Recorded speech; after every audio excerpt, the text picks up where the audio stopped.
Game on. Hey, it's Unqualified Critics, and of course, I watch Glen's Retro Show.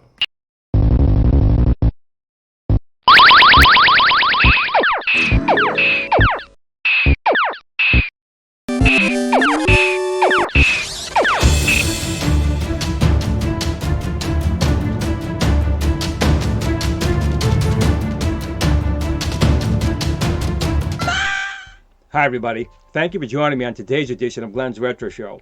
I am doing things a little bit differently today. I'm using basically my streaming software to make this episode. I kind of want to get used to the software itself, see what I can kind of do with it, and maybe make some more content this way, not only with live streaming, just making episodes this way. So leave some comments down below if you kind of like the way this is going with this type of episode, or if you prefer my old style and just leave this particular style for just doing streaming episodes. But let's get into right now what we're going to talk about today. So you can see right here I have out my Nintendo 64, and I did buy that on launch day because I had to play, Mario 64 like everyone else, and Mario 64 is a great game. You can see right now installed I have Shadows of the Empire, which is also another game back then I did have to play. Now with that being said, I was never a huge fan of the Nintendo 64. I did like the NES, the Super Nintendo, GameCube, Wii, but out of all of them, personally, the N64 was not the highest on the list. Mostly because I always felt that the frame rate of the games were kind of low and the textures are very blocky.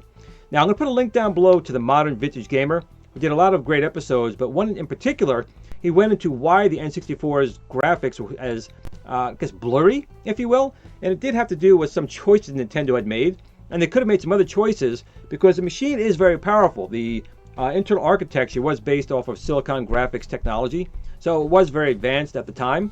But some of the choices they made limited the the graphical output and the frame rates. But that's also not what we're talking about today.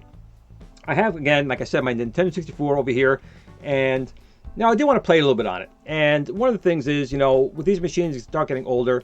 When you're putting cartridges in and out all the time, you run the risk of, bending pins or, not working correctly because the pins slowly work their way out from the way they were.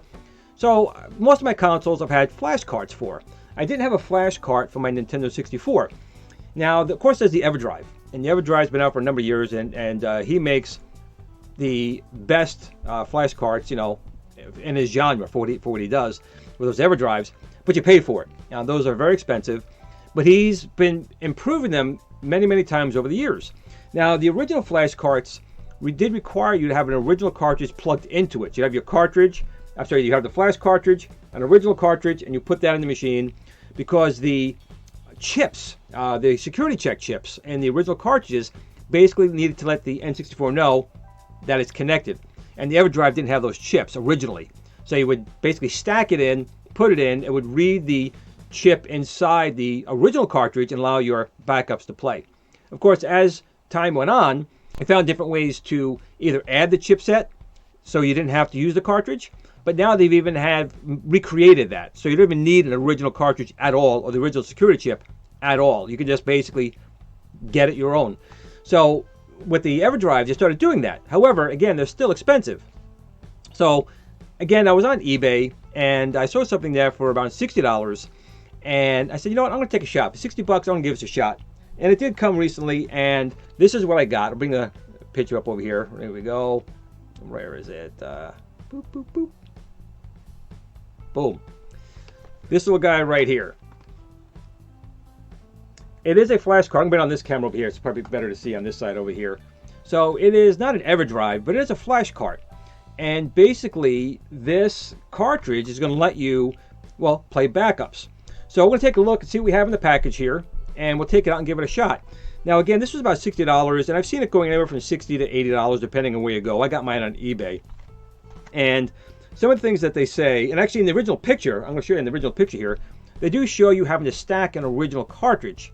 But that was the old version. This new version doesn't have any way to stack a cartridge. So let me take this thing out of the package, and let's just see what we get in the package. So we obviously get a piece of cardboard, which we have right here. But inside the piece of cardboard, there is actually, I'm trying to open this thing up, there was a little mini CD, which you would use, I assume, for connect this to a PC when you need to flash a BIOS update. And just an instruction manual, which I'll give you some of the information in the instruction manual. And then, of course, the actual cartridge itself. Let's see if we can get that to stay. Oh, will it stay here? There we go. Nope, doesn't like it on that screen. I'm going to bring it over here. So we have the actual cartridge, and it's fairly light. The cartridge in here right now, the Shadows of the Empire, is actually really heavy compared to this. But it does feel solid. It doesn't feel cheap, and the plastic feels good. And basically on the top, you have an N and P for NTSC or PAL. It'll run both. And on this one side here, it actually comes with a 16 gigabyte flash card already installed. And under this tab is for a USB cable to connect. You want to update your firmware. It just basically lifts right up and you can get to it, but I don't need to do it because I'm not doing anything on it. Now, it does come with a 16 gigabyte flash card. And what I found more amazing was, and quite questionable as far as selling it, but it does come preloaded. Again, it comes preloaded with the N64 games. And in the manual, they actually show you all these games, and they're actually, I'm just going to open up the manual here, and the games are actually already pre-installed on this flash card. See if I can go to a larger screen here so you guys can see that a little bit better. Again, I'm just learning the software, so we're kind of doing this together here. Here we go. I'll go to this shot right here, and let's go to this. So we can see here, here's the manual, and these are all the games that come preloaded on that SD card. Now, this is not a flash card in the sense of you can't load more. The 16 gigabyte card they include is about half full, and you can definitely add more games. They do say you can add more, but you know, normally when you get something like this, it doesn't include the games because it's usually quite illegal. I didn't realize that was the case when I ordered it, but I just happened to pop it in and they're all on there, and I rechecked the listing, and they do kind of hint that it comes kind of with the games. So it might be something you want to grab before Nintendo goes after them and completely shuts them down. So I'm going to read you some of the features of this this flash card here. So basically what this talk about here is, let's see, the ED Plus can support a maximum of 512 megabit, 64 megabyte ROM images. It supports an SD card, micro SD card with FAT16 or FAT32, because this will take a full-size SD card or a micro SD card with an adapter, and that's what they include, a micro SD card with an adapter. It says multi-CIC chip compatible. Supports all games of region corresponding to the console. PAL, we'll need an older PAL version, of course, of PAL console. It's region free. So actually, no, it's the next thing it says it's region free. Will play PAL ROMs on NTSC system and vice versa. So if you're in a PAL region, you can play NTSC ROMs, and if you're obviously in a NTSC area, you can play PAL. I'm not sure what the last one was about. It says supports all games of region corresponding to the console. Okay. Supports save states, SRAM 128-byte, EEPROM 16K. It'll store the game saves right to the cartridge. So when you go save a game for the program, it should save it right to the cartridge. It does support homebrew ROMs. Most games load within a few seconds. Larger ones take several seconds. Drag and drop directly to the SD card. So you can pop the SD card out, put it right into your computer, and load additional ROMs on there. No special proprietary adapters other than the adapter you might need to connect an SD card to your computer to load the games. But again, there's a ton of games on here already. I'm not sure how many more you probably would put on here. Supports multiple ROMs up to the capacity of the card. And it supports subfolders, so you can put different games in subfolders to select them. ROMs are stored indefinitely until you delete them. It says continued menu, firmware, GUI, and hardware development support. And that's what that micro SD card, actually it's not a micro, it's a mini jack on the cartridge to connect your PC if you need to load new firmware or something like that. It says 64 megabyte of high quality Micron RAM on board. High quality full layer printed circuit board. Doesn't require any special hardware or software to flash the games. N64 menu is navigated with the joystick on your controller. Uses a standard SD card. Reset button on your machine will take you back to the main menu. Easy to use once set up properly. Well, I hope so. Most commercial ROM backup work. Most games that require a patch for older copiers work without the patch. And support byte swapped ROMs. So they also talk about the controls. You have up, down, left, to right for selecting. Left and right trigger looks like forces a save. B is back and Z menu. So that's really it. And it goes into all the different games that are on here. So what I'm going to do now is I'm going to turn this off. And I'm going to pull out this cartridge. And again, this is a very heavy cartridge. I mean, it feels like a brick. And this definitely feels lighter. But again, it doesn't feel cheap. I mean, it feels like a Genesis type of cartridge. You know, it just feels, well, feels substantial, which is all you care about. So I'm going to push this thing in, right down. You can see when you push it in, the SD card will be covered. So you can't go taking it out once you put it in. But technically, you could flash it. This will peel right off and you could flash it. So let's turn this on now. And let's see what we get.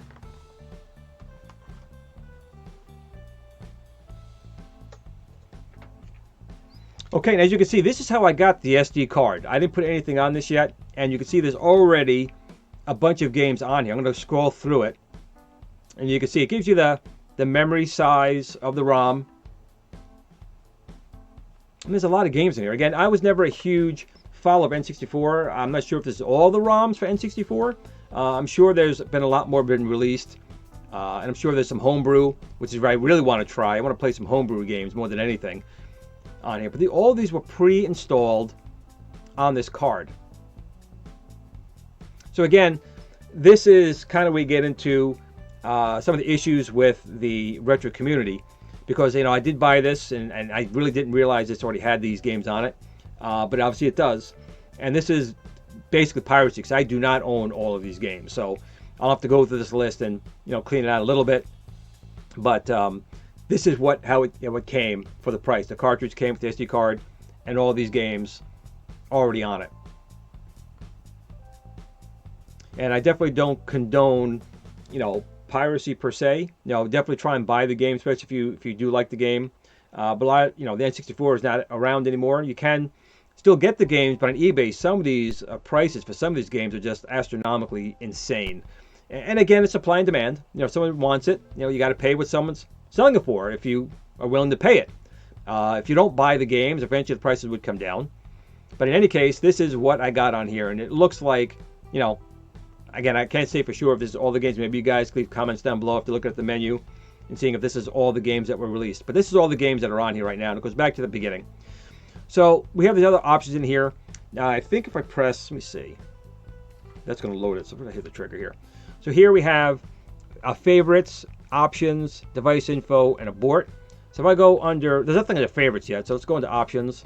And it just says the SD card speed, I'll leave it alone. The font size is set to small, which is fine. And TV mode is auto. So we'll leave that all as it is. Put it back to 50. It's either 25 or 50. I'm going to leave it at that.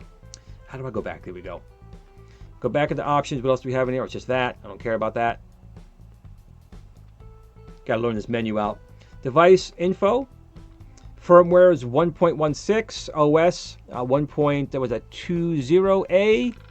The SD card interface system. Now look at the date. This is even more amazing than I thought, because I somehow got this from the future. This is from 2067.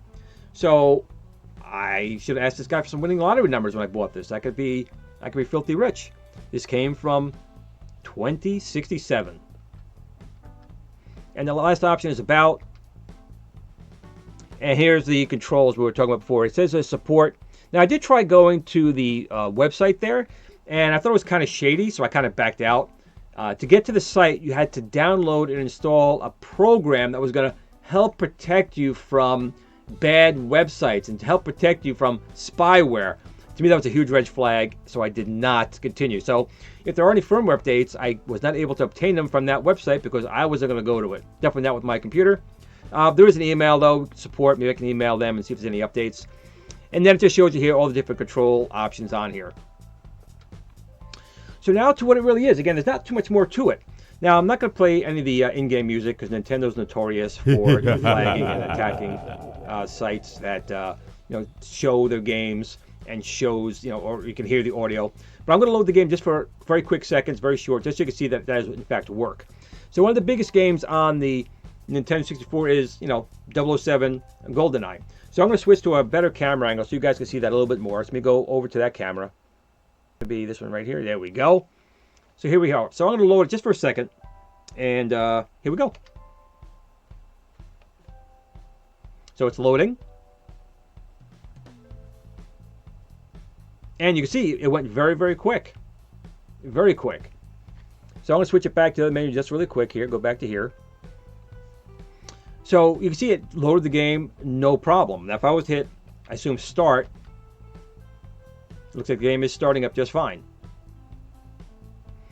Now when you want to go back to the main menu, you do have to hit the reset button here on the N64, which we're going to do in 1 second because I don't want to get a copyright attack by Nintendo. And it just takes a few seconds, got to boot up the cartridge again.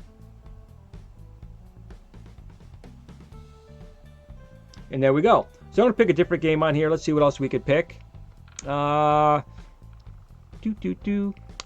fun game. So I'm going to load this one here. So again, you just press the red button, which is the start button on your controller. So I'm going to go right here. I'm just going to press this button right here. And it starts to load.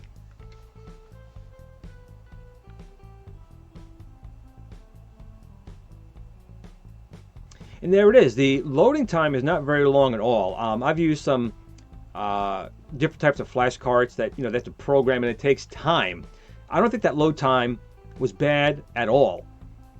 I have to bring it up, and we'll go back again just for a moment here to show you what the. Oh, that's the wrong one. I'm going to go to the next one. I'm going to go to, let's see, this one I think right here. There we go. So this is not emulation. This is playing on the actual hardware. Some people think that when using a flash card, it's emulation. That's not the case. This is just basically taking the ROM image and putting it in a memory location in this cartridge that the N64 can pull out.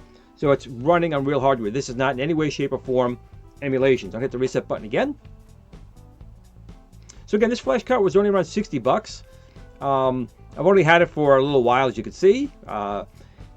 And so far, I mean, it seems to be working just fine. I just, again, find it a little crazy that they actually included the games on here already. That's usually a huge no-no. I highly doubt they've contacted Nintendo to get the rights to load these here. Let's pick another game real quick just to try it again. Let's pick someone at random. I'm going to go down a little bit just to pick someone at total random. Let's pick this one. I've never seen this game before, so I'm going to load it up to see what it does.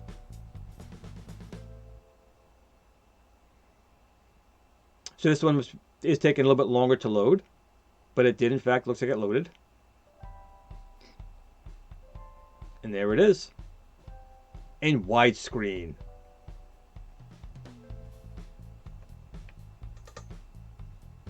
Rareware back then made some really fantastic games. They're the one of the people who were able to push this machine's hardware to the limit. And I do think that the N64 has a lot of untapped potential still.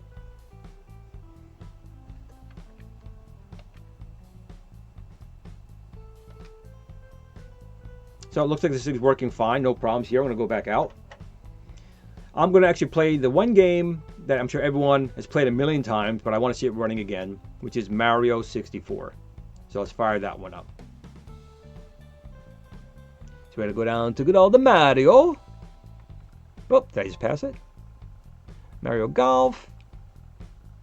And I'm getting old, so I apologize for staring at the screen here. I probably went right past it. Mario 64. It's Mario Kart 64. Mario Party. Maybe it's not even running. Maybe they don't have all the games on here. It's possible. Mortal Kombat. Well, let me pick Mario Kart 64. Let's try that one out. I'm really surprised the other one wasn't on here, but I guess they were being, semi-good with not putting actual Mario 64 on there.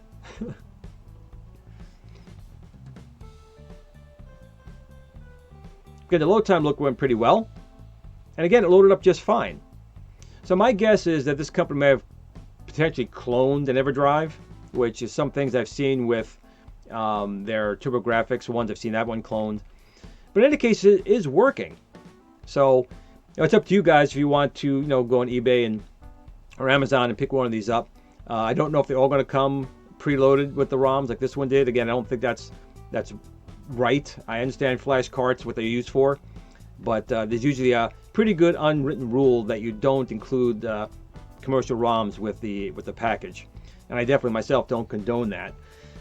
So that's kind of it. So I think that for what I paid for, I mean, it was well worth the cost, even if they didn't include the SD card. Just the cartridge itself seems to work very, very well, and I like it. It doesn't seem like it's something cheap. Will it last a long, long time? I guess only time's going to tell. But for right now, I'm going to say that I do. I like it. So that's all I'm going to really talk about in this episode. So I'll put a link down below to where you guys can kind of take a look at it yourself. But I'm pretty happy with it. I'm going to do another review of it later after some time and seeing if this thing actually lasts like I'm kind of hoping it is. But what do you guys think about this, doing videos in this kind of fashion? Or do you prefer my old style? Or do you kind of want to see a little bit of both? Just leave some comments down below. But overall, I'm going to say I'm pretty impressed with this ED64, especially for the price. An EverDrive would have cost you 3 to 4 times that. But of course, Kurtz, the gentleman who made that, makes some fantastic carts, and he definitely deserves people's support. He makes them for the Genesis, TurboGrafx-16, Game Boy, Game Gear, Nintendo, which I have the EverDrive from Nintendo. I actually got that from my friend David up in Canada. David, thank you very much. I still use that. It's really nice. Super Nintendo. So Kurtz does make some great stuff. This was just something I saw, and it was just so cheap. I figured I wasn't sure if it's even going to work, to be quite honest, because it was so cheap. But you know what? It does work, and I'm so far pretty happy with it. So I want to thank you all for watching once again. I really appreciate you guys tuning in to watch this. What are your thoughts about this type of EverDrive, or it's not even EverDrive, this type of flash cartridge? And more so, how do you feel about it potentially coming with the commercial ROMs already on it? And that does make me feel a little skittish, because something like that can really ruin the retro community, calling us all pirates and stuff like that. So this is, what do you guys think about it? But in any case, I do thank you for watching, and no matter what you do this week, game on.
Glen at the Tiny Arcade fan page. Remember, don't admire people too much. They'll disappoint you.